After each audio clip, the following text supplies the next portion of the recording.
Well, friends and followers of Heart of a Shepherd, it is my joy to come to you this Friday, September the 4th, with today's devotional commentary. Now, as I begin, allow me to make a word of apology for my absence on Thursday. I apparently have fallen victim to the censors of Facebook and was relegated to the Facebook graveyard. I had no notice, received not a message or an explanation. I just received this one message: your Facebook account has been disabled.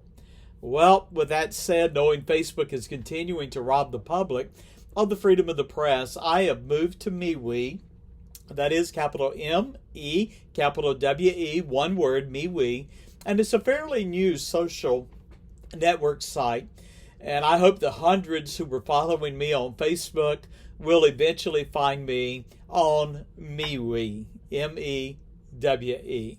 Now, with that said, enough about me. I want to bring to you today the devotional commentary. It is taken from our scripture reading, Ezekiel chapters 28, 29, and 30. And the title of the devotional is this: The Rise and Fall of Lucifer. And it is taken solely from Ezekiel 28. Allow me to lay the foundation for today's study. As you're aware that we began in Ezekiel chapter 25, presenting to you the prophecies of Ezekiel regarding those nations that had oppressed Israel and Judah for years. In fact, the judgments of the nations are pronounced between Ezekiel 25 and all the way up to Ezekiel 32. Now, when we were studying Ezekiel 26 and 27, we were introduced to a great city by the name of Tyrus. Tyrus was located on an island just off the coast of Phoenicia. It was just a short space between the island itself, a fortress, and the mainland of Phoenicia, which would have been just north and northeast of, or northwest of Israel. Tyrus was a beautiful, well-fortified city. It was a wealthy city. It was a commercial crossroads for trade throughout the Middle East. Now, Ezekiel 28 continues the dialogue regarding Tyrus. Now, Tyrus is addressed with, or Ezekiel addresses, two powerful political figures that we find in Ezekiel 28. The first is the prince of Tyrus, or the leader of Tyrus, Ezekiel 28 verses 1 through 10.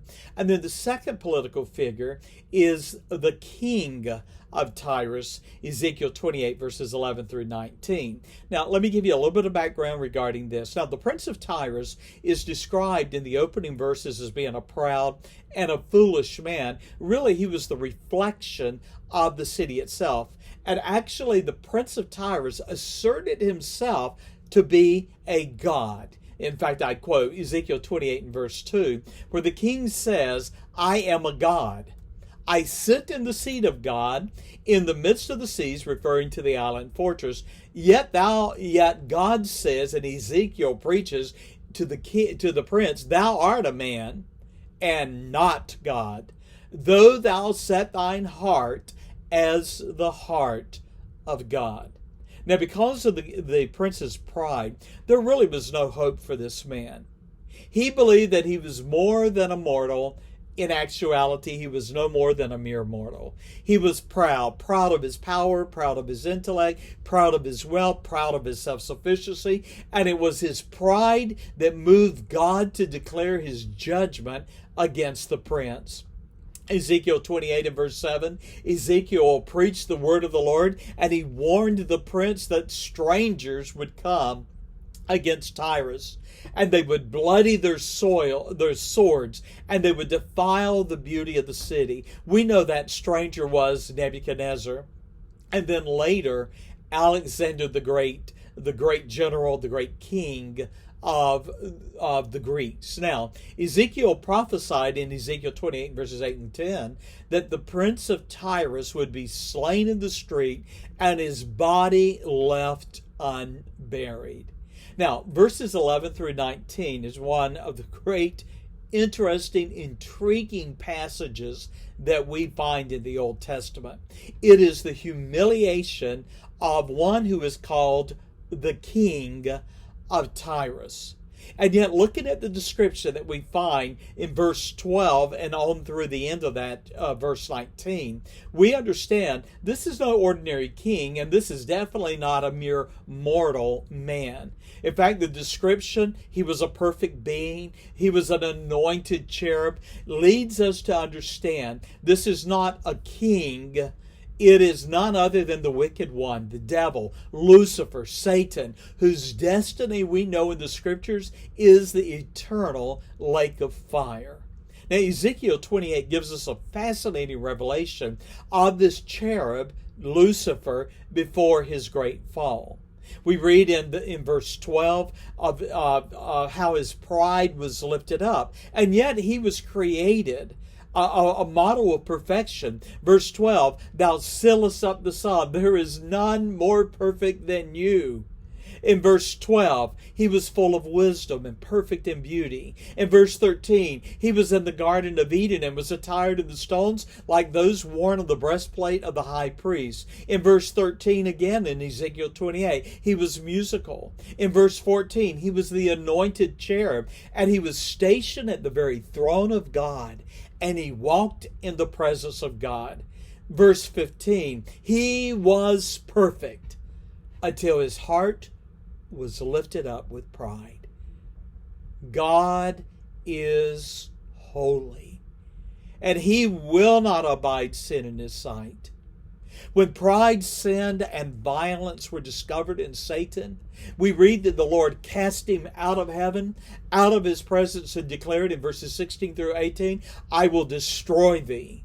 I will cast thee to the ground, and bring forth a fire from the midst of thee, and that fire, Lucifer, shall devour thee.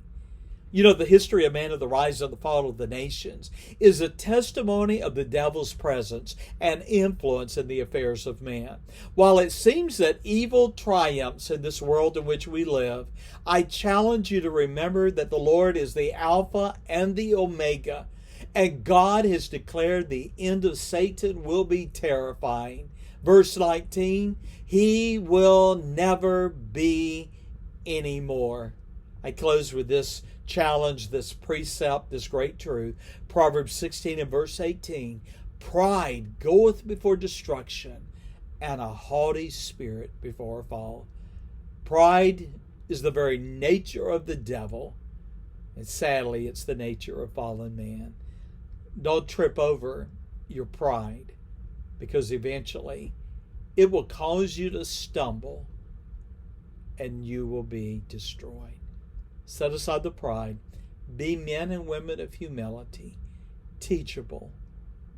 Make sure that's your character. God bless you.